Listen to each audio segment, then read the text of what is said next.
Alrighty, ladies and gentlemen. So, we are going to be doing a Dark Souls remastered playthrough. This playthrough, I think we're going to go with a katana pyromancy kind of theme is what I'm going for. And you'll kind of see what I'm going for when the longer we go, but I want to kind of have a similar premise across all of the Soulsborne titles that I'm going to be playing. It's kind of going to be the same spiritual character, if that makes sense. So, this playthrough, we're going to end up with some chaos pyromancies to kind of, reflect a more, you know, we're going down the chaos route essentially. So we're going with chaos pyromancies. We're gonna pick up the chaos blade from Quelaag's soul, and we're gonna do some other stuff. And I am going to go ahead and get started. First things first, we're gonna make a character. I already know what the character's name is going to be. Also, this is on my PlayStation. This is not an Xbox run like my former Dark Souls 1 run was. And that's simply because since the last time I played, I have had time to one, buy a PlayStation, as well as acquire Dark Souls Remastered, which I kind of told myself I was never going to do, but in the interest of playing with a good friend of mine, I decided to go ahead and buy this, as at the time they only had a PlayStation. They have since acquired an Xbox, but that's fine. So this is what we're going with. We're going to pick the Wanderer. Contrary to common wisdom, I will not be picking the Master Key. Yeah, we're just going to go with the Far East Traveler look with the ponytail, and yeah. Very generic. I'm not gonna spend a lot of time on character creation. The beginning of this run is going to be a bit rough just because a lot of my stats are going to be going into my secondary abilities that I just won't feel like leveling up later. But that being said, once we start getting into full swing, this build will really kind of come into its own, so to speak. So let's go ahead and get started. In the age of ancients, the world was unformed, shrouded by fog. A land of grey crags, arch trees, and everlasting dragons.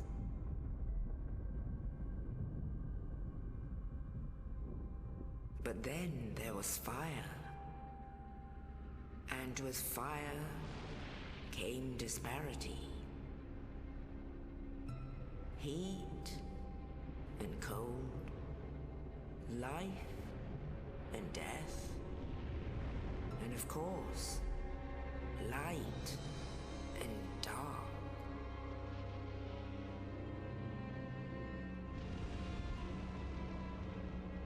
Then from the dark, they came and found the souls of lords within the flame.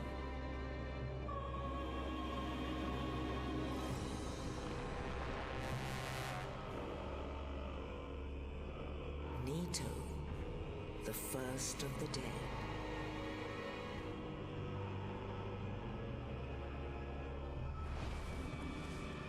The Witch of Izalith and her daughters of chaos. Gwyn, the Lord of Sunlight, and his faithful knights. And the furtive pygmy, so easily forgotten.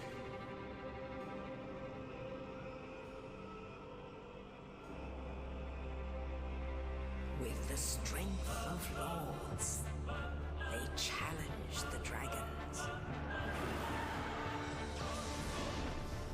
Gwyn's mighty bolts peeled apart their stone skins. The witches weaved great firestorms.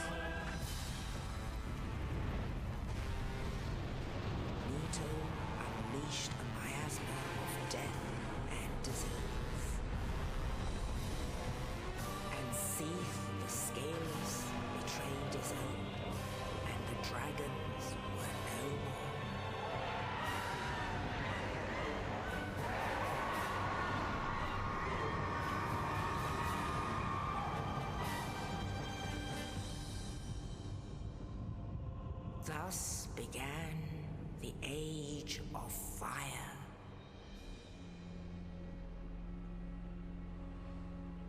But soon the flames will fade, and only dark will remain.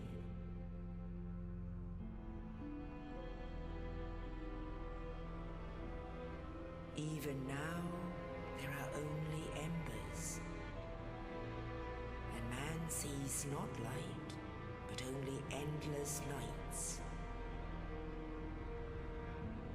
And amongst the living are seen carriers of the accursed dark side.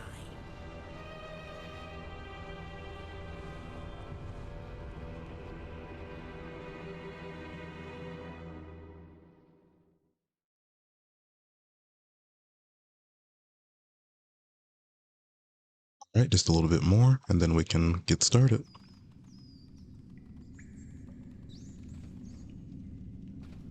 Yes, indeed.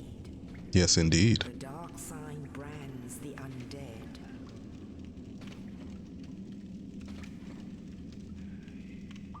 And in this land, the undead are corralled and led to the north.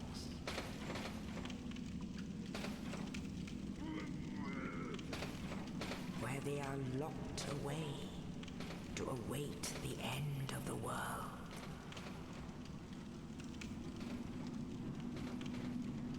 All right, and this is where our protagonist happens to be. So This is your fate. I forgot there was one more line. All right, so I forget how long that cinematic was. Like thoughts about that. So this isn't gonna really be a lore run per se, but I am gonna like try to read the item descriptions for some of the items that we get. I'm going to I should also mention this will be a summons run, so if there is a summon, I will likely pick it up to do a boss with.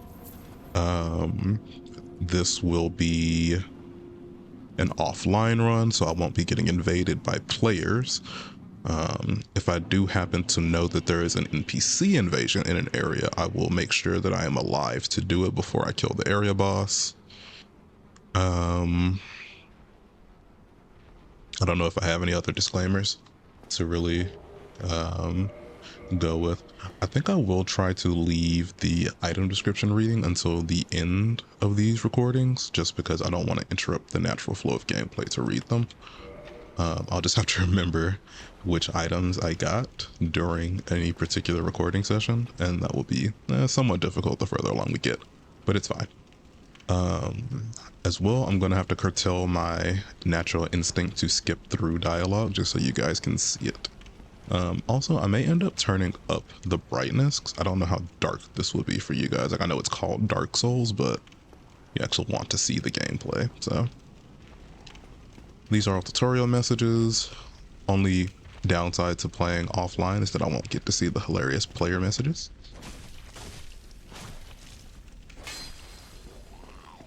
That's fine though.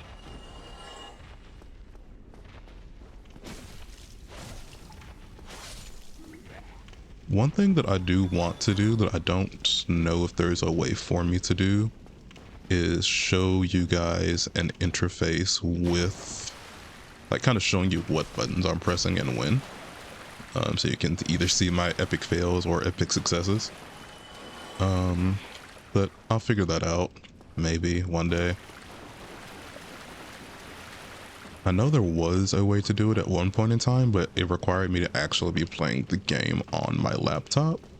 Oh yeah, I'm recording off of a laptop, by the way. I do not have a PC. Alright, now originally I was going to do like a roleplay light playthrough, but I don't really feel like doing that. But I will go according to like how a person who's never played this game may react to certain things. Fun fact, if you look up, you can see the boss right there. And then this message, I believe, literally just says get away, which is funny. So you can just run through here. So interesting little tidbit slash implication there is, you know, the guy who dropped our key into the cell was on the roof, and this thing was on the roof, and you'll see how that potential conflict would have ended. We're not going to get our first katana for a while. There's a merchant that I could kill for it, but in my practice playthrough, I didn't need to do that. So there's really no point. I'm also most likely I'm just not going to use a shield at all. I think beyond like maybe my first ever playthrough, I don't really use shields too often. There were a few areas in my practice run where a shield definitely made things easier, so I'll probably equip one in like 1 or 2 spots. But beyond that, I doubt very seriously that I would be using a shield. And you can probably guess what those spots are if you've played this game before. It'll be, and I can tell you really, it will be right around where the painting guardians are in Anne Orlando, and it will be there was one more area where I used shields too, where I used a shield. I can't remember where, but there's like 2 areas that I'll be. Oh, see, I'm doing it now. Gosh, have to listen to the dialogue. Hear me out, will you? Regrettably, I have failed in my mission, but perhaps you can keep the torch lit. There is an old saying in my family: "Thou who art undead art chosen, and thine exodus from the undead asylum maketh pilgrimage to the land of ancient lords. When thou ringeth the bell of awakening, the fate of the undead thou shalt know." It's a long saying. And I can die with hope in my heart. Oh, one more thing. Here, take this. An Estus flask. An undead favorite. Oh, and this. Now I must bid farewell. I would hate to harm you after death. So go now, and thank you. Alright, so sorry about, I literally just talked about not skipping the dialogue and I immediately started skipping dialogue. Alright, so Oscar's dead. I already opened that door. RIP. That's embarrassing. It's gonna take me some time to get used to the fact that I can't one-shot things again, but it's fine. It's fine. Yeah, most of this run I'm going to end up two-handing like you see now. I'll also get a pyromancy flame obviously because I'm going to be doing pyromancies. Ow. But yeah, I think it's just gonna be a pretty chill run. I'm not like looking for a perfectionist kind of run. There were a couple of areas in my personal like practice playthrough where I made some mistakes that I would like to hopefully get right during this playthrough. But you know, no guarantees. Yes, I am backstab farming. It's fine though. It's fine. It's fine. And this is a message teaching you how to do a plunging attack. Fun fact, which you probably already know if you've played this game, if you stay up here too long, he will come up and break the platform with his hammer and just kill you. Well, it won't kill you, probably, but you definitely won't like it if it happens.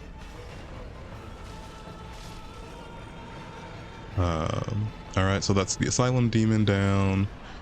If you do manage to kill the Asylum demon in the first encounter where I ran over there, you will get his Great Hammer. And I believe that's the only way in Dark Souls 1 to get the Asylum demon's Great Hammer. As I think he's the only demon of that model, because we will be fighting 2 others that look like him. That even uses a Great Hammer. There's a soul right here.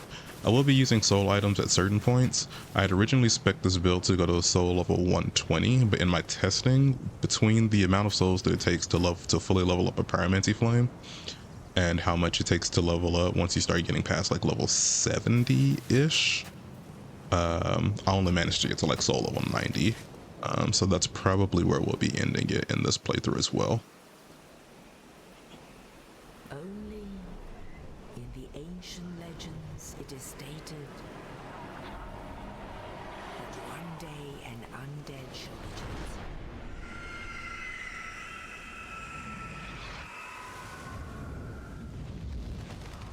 To leave the undead asylum in pilgrimage to the land of the ancient lords. Lordran.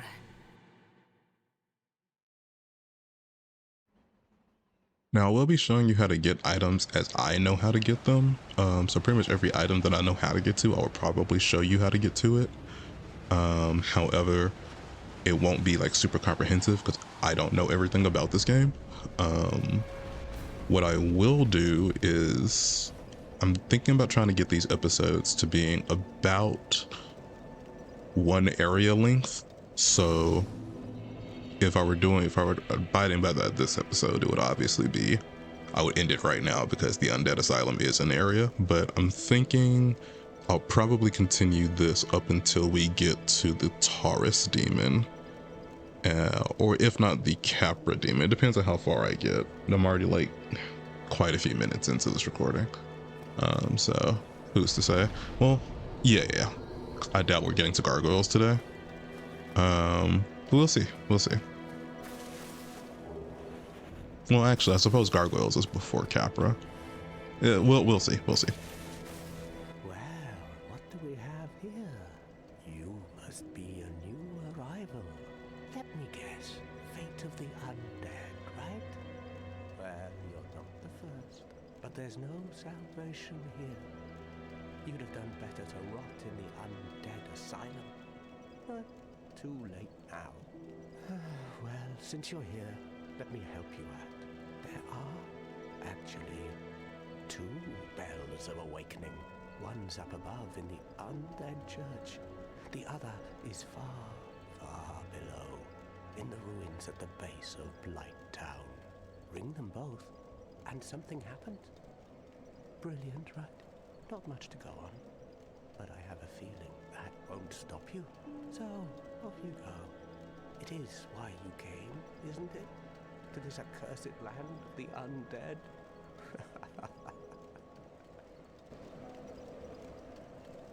All right, and again, we will be talking to NPCs. I will only be joining 1 to 2 covenants.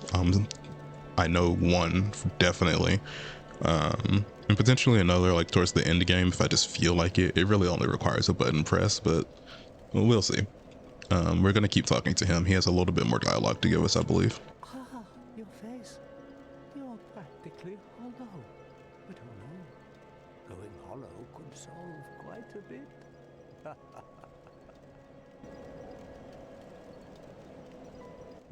What? Restoring your humanity? Well, there are a few ways to go about it. Collected bit by bit from corpses. Or you can butter up a cleric and get yourself summoned. And the quickest way, although I never do it, is to kill a healthy undead and pillage its humanity. Coveting thy neighbor is only human, after all. So because of the way I have this routed, we're going to end up having to rely on our stats pretty heavily before we get to rely on any weapon upgrades. And that's just because I'm lazy. I may end up just doing something a bit different this time. I may actually end up upgrading my weapon before I get to certain areas, just to make it a bit easier on myself, but we'll see. Don't try anything clever. You might regret it. What? You want to hear more?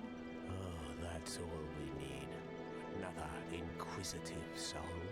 Well, listen carefully then. One of the bells is up above in the Undead church, but the lift is broken. You'll have to climb the stairs up the ruins and access the Undead Berg through the waterway. The other bell is back down below the Undead Berg, within the plague-infested Blight Town. But I'd die again before I step foot in that cesspool.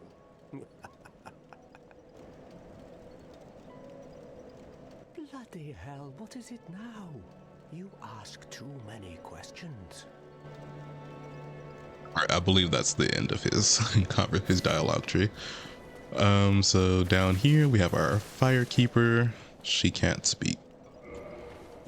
I'm not going down there anytime soon.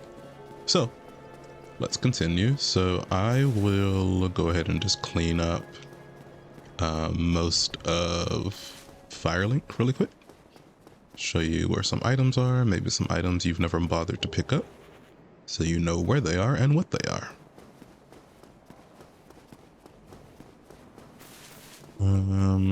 Let's go this way. Well, actually, no, we'll come back around. We'll go in here, speak to Petrus. Hello there. I believe we are not acquainted. I am Petrus of Thurland. Have you business with us? If not, I'd prefer to keep a distance, if possible. Hello there. I realize that I have requested that we retain our distance, but I also want you to know that it is not meant in ill will. Here, take this as a token of peace. No, go ahead. It's for you. Oh my, you again. Oh, I know. How about this? I have to await my companions here anyway. So what if I were to teach you some miracles? Would that please you? I'm not going to be learning miracles in this, but I'll still say yes. Very well. Then first, a covenant with the gods. That is a shame. Speak to me if you have a change of heart. I don't know if to get access to his inventory, you have to accept the covenant. Very well. Then first, a covenant with the gods. Okay.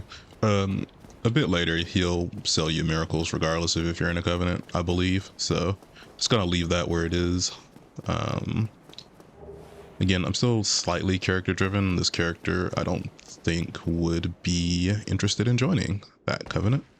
I think this character is just more interested in mostly just battle, being a generally good person, but trying to refine their battle prowess and techniques. So yeah, I have my own interesting headcanon as to how each game connects to one another in the Soulsborne franchise.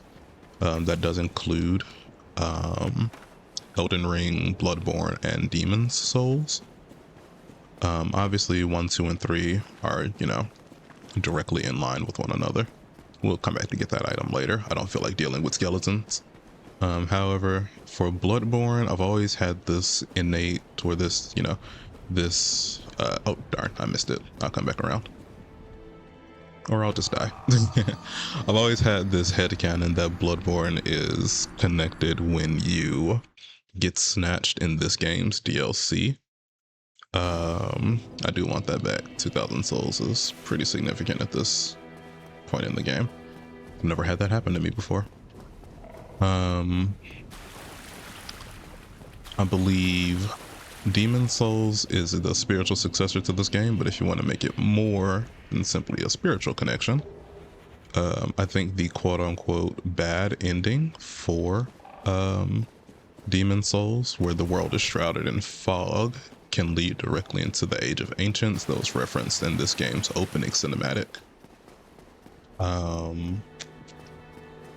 And I think Elden Ring could potentially, though this is the most tentative of them all, could either be at the end of Dark Souls 3 for one of 2 points. It can either be the painting that the painting girl is painting, obviously, or it can be what happens when you choose to extinguish the flame and let the true Age of Dark commence, and Elden Ring is just kind of what happens after. Now, Elden Ring is the weakest connection, but it's what I've got.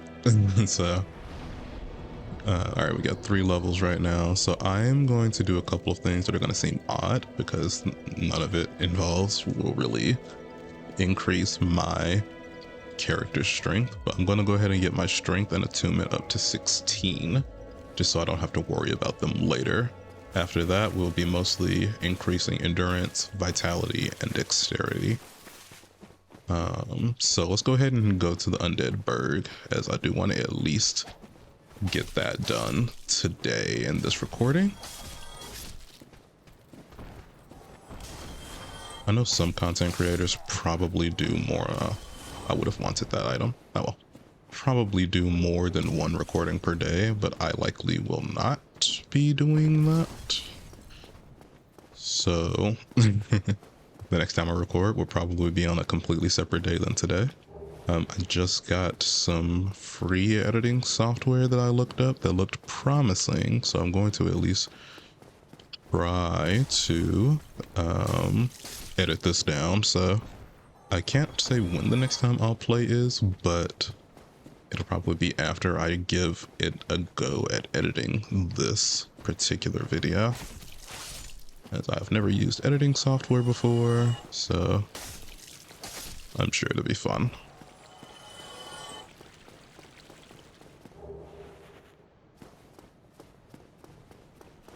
I'm gonna have a lot to read at the end of today's recording, I just realized, because all of the items are new. But that's fine. I don't really mind.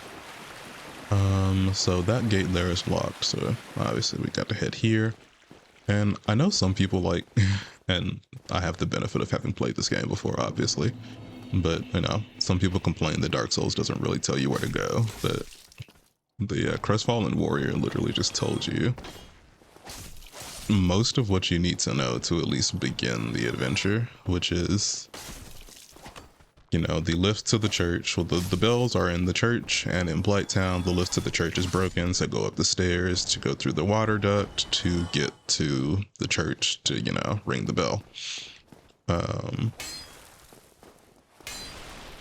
So at least in that aspect, I feel Dark Souls pretty much, pretty explicitly tells you where to go.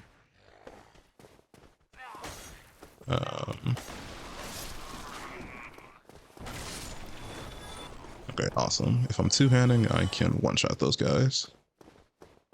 There's an item here. Now, usually there's like an undead around here that I play like Ring Around the Rosie with. I don't know if he's started on his path or if I didn't trigger him this time, but we'll see.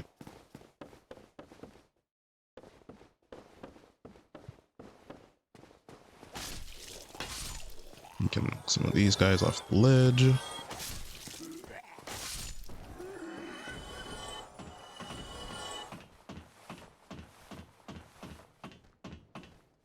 There he is.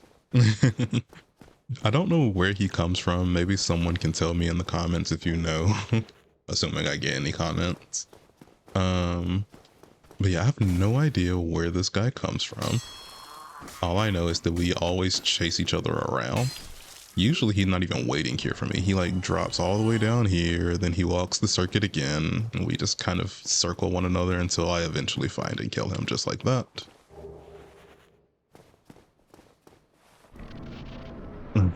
I have no idea what causes that though. It's very strange to me.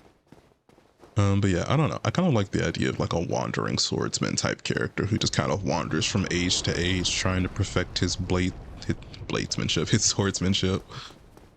So that's kind of what I'm going for with this character's like aesthetic. Ow. Hate when they do those unexpected jumps.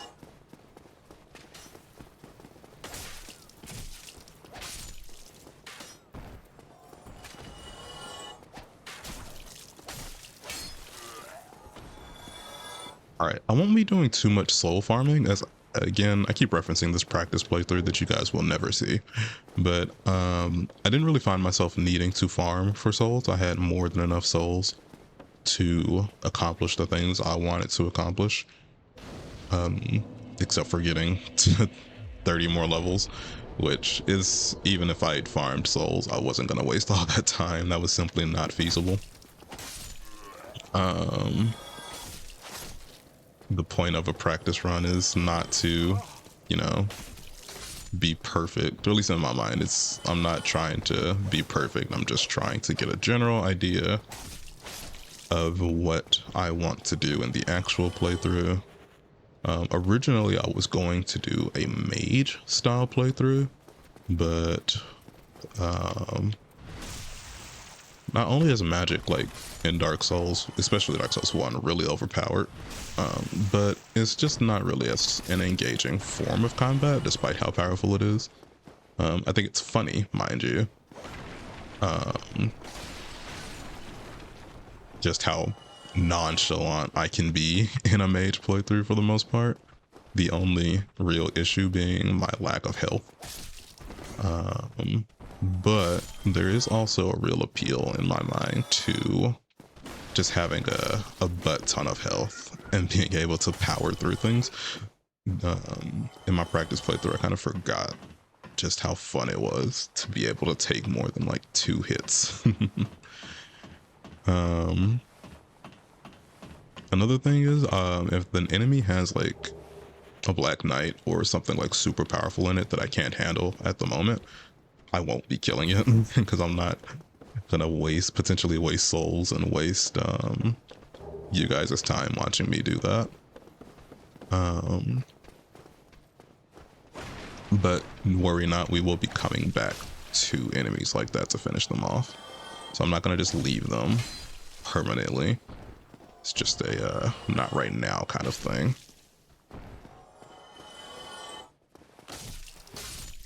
And there are at least 3 to 4 Black Knights, I believe, just in this area alone. There's the one that's just ahead up here. There's the one at the top of that tower. Well, I guess the one that's in the area with the Hydra. What's it called? I can't think of what it's called right now, but the one in like that area with Havel, I guess, doesn't really count. But so I guess there's really only 2 here. Then you are a welcome customer. I trade for souls. Everything's for sale. Alright, so this is the NPC I was referencing. We could totally just kill him to take his Uchi Katana, but I'm not going to do that. Instead, we're going to buy this because we're going to need it. We're going to buy this. We'll get a repair box later. I will spend a couple of, souls early on non-level up things, such as what I just did, like buying items.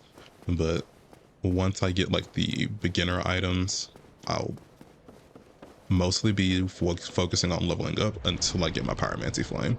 But I won't get my Pyromancy Flame until way later. Like we're talking after I kill Quelaag is when I'll get my Pyromancy Flame. Oh right, I rested. Gosh, you guys caught me lacking and did not capitalize.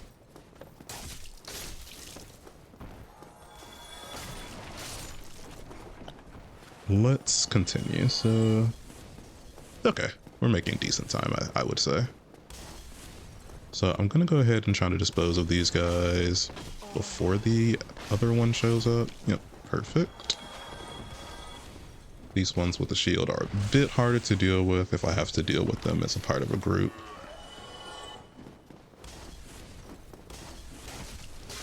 Alright, we're gonna kill this guy.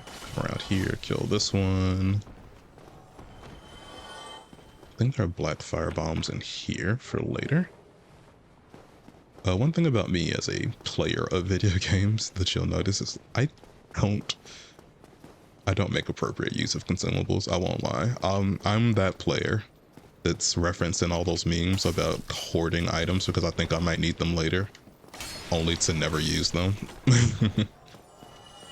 That's me. I will I I'm there is no shame in my game.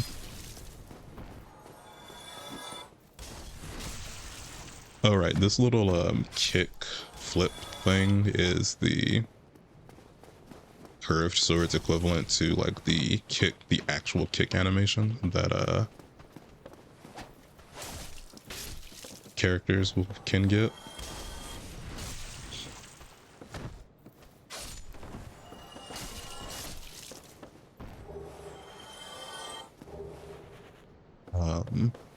I like it.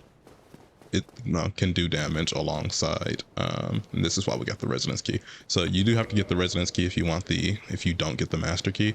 The master key makes a couple of bosses go from mandatory to optional, which is perfectly fine. I don't care. Personally, we're pretty much going to be killing every boss. So it doesn't really matter to me. I'm going to show you how to, or how I go about killing pretty much every boss.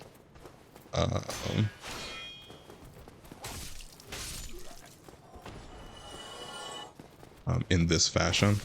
Of course, if you're doing like a melee playthrough, you're going to go about it, or not, gosh, this is a, if you're doing a mage playthrough, you're going to go about it very differently. Also, you probably won't have that hard a time, if I'm being so perfectly honest with you. Funny thing about that though is people usually say like sorcery is Dark Souls easy mode, but honestly, in Dark Souls 1, pyromancy is easy mode because you don't need stat requirements. You pyromancy, your pyromancy flame is purely what dictates pyromancy strength. So you can invest in literally whatever stats you want to. Usually that will be like health just to keep you alive. But yeah, pyromancy flame is,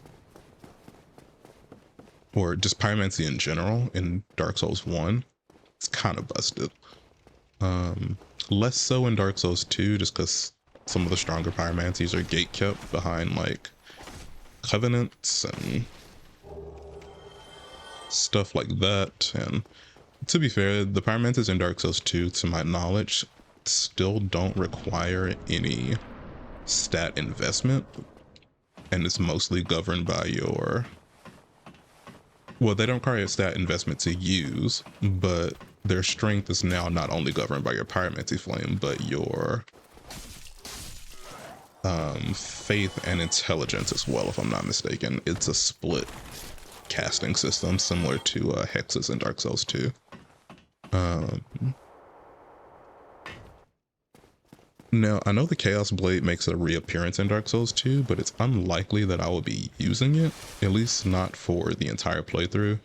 My whole thing with like this katana playthrough is that I kind of want to go with like some of the cursed slash darker katanas that exist in the game.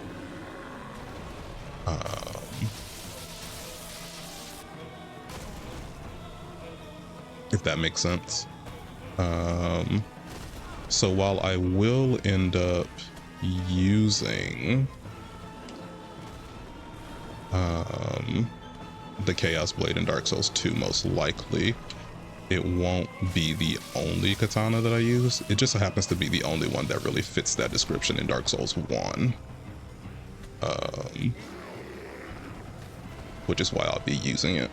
This is a very sloppy play. This is very sloppy gameplay of this boss, but it's fine. The times that it hit me, it really shouldn't have, but I was not, I was not locked in, as the young people would say. I'm only 25, I'm not that old, but let's see. It feels weird to say I'm 25 out loud. The last time I did any content creation, I was like 19 or 20 or something like that. Or the last time I started doing content creation, I was like 19 or 20. And then I stopped when I was like 21 or 22 or something like that. Hello. You don't look hollow. Far from it. I am Soler of A.W.R, an adherent of the Lord of Sunlight. Now that I am undead, I have come to this great land, the birthplace of Lord Gwyn, to seek my very own son. Do you find that strange? Well, you should. No need to hide your reaction. I get that look all the time. Oh, Solaire. Oh, aha. So I didn't scare you. I have a proposition, if you have a moment. The way I see it, our fates appear to be intertwined. In a land brimming with hollows, could that really be mere chance? So what do you say? Why not help one another on this lonely journey? This pleases me greatly. Well then, take this. We will never be making use of this, but I do want to go ahead and make sure the summon for Solaire is lined up for when we get to the gargoyles. We are amidst strange beings in a strange land. The flow of time itself is convoluted, with heroes centuries old phasing in and out. The very fabric wavers, and relations shift and obscure. There's no telling how much longer your world and mine will remain in contact. But use this to summon one another as spirits, cross the gaps between the worlds, and engage in jolly cooperation. Of course, Jolly we are not the only cooperation. ones engaged in this, but I am a warrior of the sun. Spot my summon signature easily by its brilliant aura. If you miss it, you must be blind.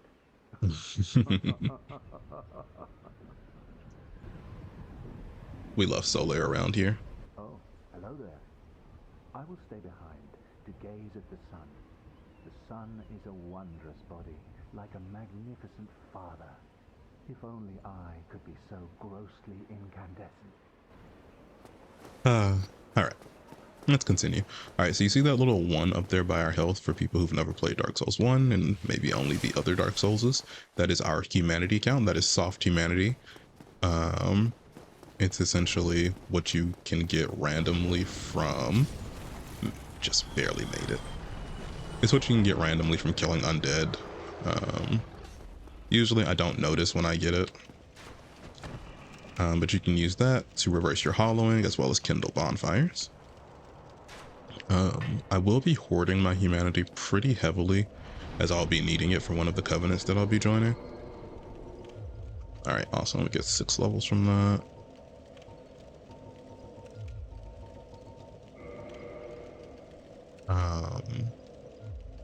I could have gone and bought that repair box, but it's fine. It's fine. Alright, I didn't experience my weapon being close to being breaking until... Actually, we're gonna call it here. Or are we?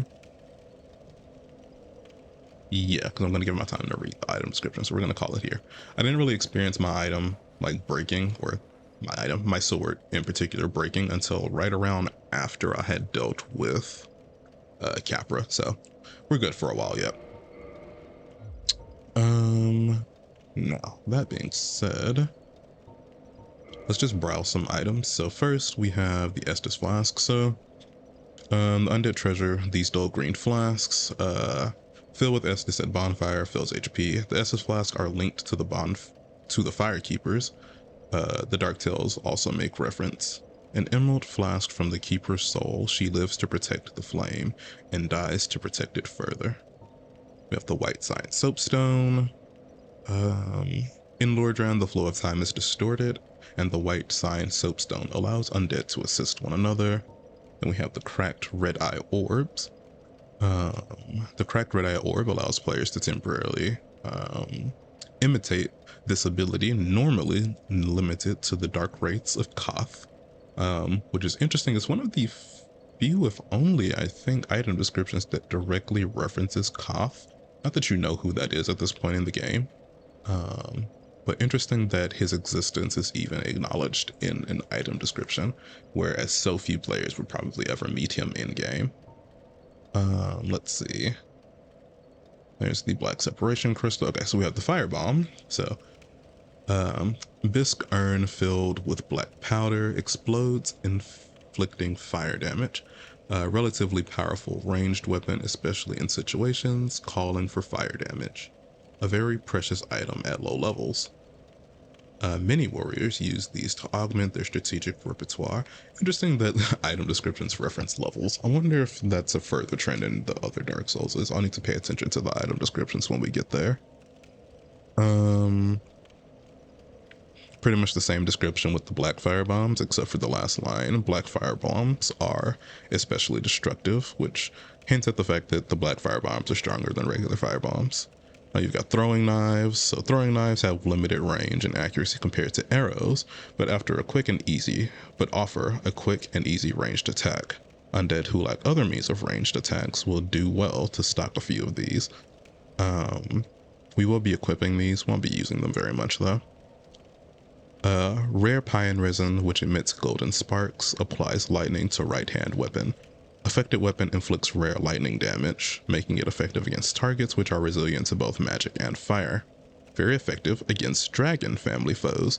Now we use that just now just to give our damage an extra oomph. Likely won't be using the other two anytime soon. I'll be using another one against the gargoyles most likely, but other than that, won't be using too much resin. Lloyd's Talisman. Talisman utilized by all Father Lloyd's cleric knights to hunt down the undead, blocks Estus recovery within a limited area. In the outside world, the undead are cursed creatures, and Lloyd's cleric knights are widely praised for their undead hunts. This blessed talisman blocks undead recovery, allowing the knights to fight with impunity. Now, interesting, so this is one of maybe 2 or 3 items that references all Father Lloyd. We'll be hearing more about him, or reading more about him as we get more items, I believe. So Homeward Bone. Bone fragment reduced to white ash. Return to last bonfire used for resting. Bonfires are fueled by bones of the undead. In rare cases, the strong urge of their previous owners to seek bonfires enchants their bones with a homeward instinct. And then we have souls, which I believe for the most part will have similar.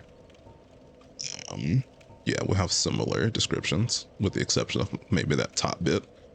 Soul of a lost undead who was long ago gone hollow, and large soul of a lost undead who was long ago gone hollow. So yeah. Used to acquire souls. Souls are the source of all life, and whether undead or even hollow, one continues to seek them. Then you have humanity. Humanity, rare tiny black sprite found on corpses, used to gain 1 humanity and restore a large amount of HP. It says large amount, but I'm almost certain it just fully restores your HP. Could be wrong though. This black sprite is called humanity, but little is known about its true nature. If the soul is the source of all life, then what distinguishes the humanity we hold within ourselves? Then you have rubbish. Rubbish with no value. Who in their right mind would bother carrying this around? Perhaps you need help. Okay, game, I didn't need you to call me out like that. Copper coin. Coin made of copper, its face shows old man McLoith, god of medicine and drink. Even coins of great value in the world of men have little value in Lordran, where the accepted currency is souls. Those who dream of returning to the outside world are fond of carrying these around. Then you have the dark sign, which is branded on our flesh. Actually, I can just show you where it is. I think even in Dark Souls 1 you can see it. There it is. That's the dark sign right there. It's a bit kind of hard to distinguish, but it's that little knotted glorb right there. Sorry to have flashed you with my bare undead chest like that. Alright, let's see. The dark sign signifies an accursed undead. Those branded with it are born after death, or reborn after death, but will one day lose their mind and go hollow. Death triggers the dark sign, which returns its bearer to the last bonfire rested at, but at the cost of all humanity and souls. Now, also, if you use the dark sign, you will also lose all of your humanity and souls to return to the bonfire. And we've got some Titanite shards. Or did I even pick up large Titanite? I wasn't paying attention. Titanite shard for weapon reinforcement. Titanite shards are fragments of the legendary slabs. Titanite is etched into weapons to reinforce. And then you have Twinkling Titanite. This weapon reinforcing Titanite is imbued with a particularly powerful energy. Reinforces weapons that cannot be reinforced normally to +5. After this Titanite was peeled from its slab, it is said that it received a special power, but its specific nature is not clear. Then we have some other items. So we have a bottomless box, aka our inventory. A peculiar bottomless wooden box. Its origins are unknown. Some deride it as a symbol of unbridled avarice. Any number of items can be deposited into the box, and items can be managed while resting at a bonfire. Then we have our keys that we've picked up on our journey. So we have key to the dungeon of the Undead Asylum to the north. A mysterious knight, without saying a word, shoved a corpse down into the cell, and on its person was this key. Who was this knight, and what was his purpose? There may be no answers, but one must still forge ahead. And then we have Undead Asylum F2 East Key. Key to the iron bars on the east side of the second floor of the Northern Undead Asylum. The Undead Asylum is a giant undead prison, segmented by countless iron bars. Even if an undead were to escape from a cell, passage to the outside world would not be gained easily. And then we have the Big Pilgrim's Key. Key to the inner door of the Undead Asylum main hall. Big key belonging to a chosen undead pilgrim. But this chosen undead knows not what this pilgrimage has in store. We didn't get any spells.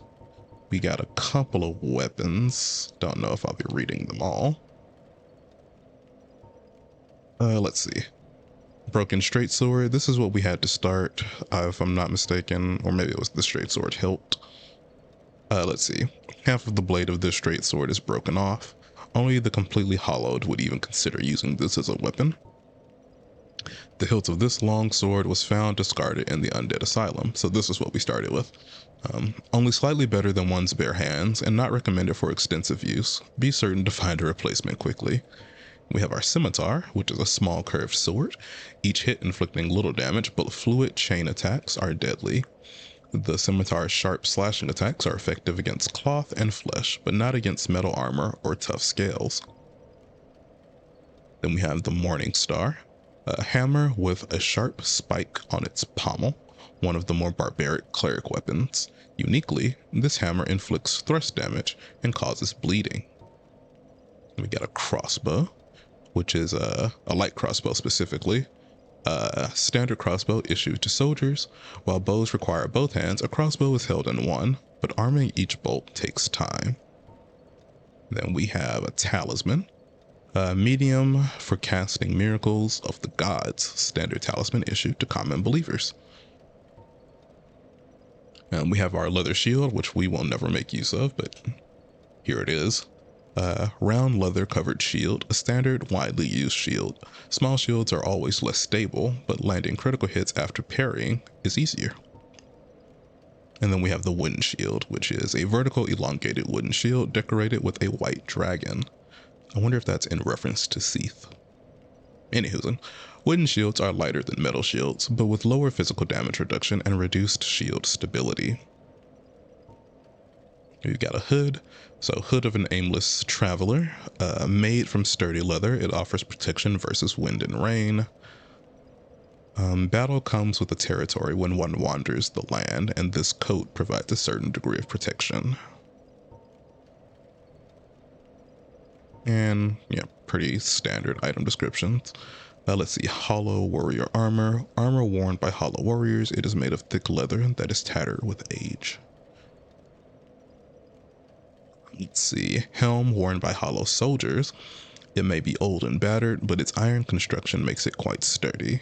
It is wise to wear a sturdy form of head protection against arrows and other physical threats. Alright, then we have the Ring of Sacrifice. This mystical ring was created with the sacrificial rite of Velka, the goddess of sin. Okay, see, I'm glad I'm doing this whole reading thing because I never really caught some of the, I guess, broader lore implications of some of these items. So this is one item that references Velka. There are, I'm pretty sure, several more that we'll be picking up along the way. Its wearer will lose nothing upon death, but the ring itself breaks. And then, old ring from an old witch, engraved minutely with indecipherable script, but seemingly useless. We will be finding a use for it later. All right, and that, my dear viewers, ends our session 1. Probably going to end up cutting a lot out depending on what is more or less interesting, but we will see. And yeah, hope you had a good time. And this is A.W.R signing off. I will see you in the next episode. Peace.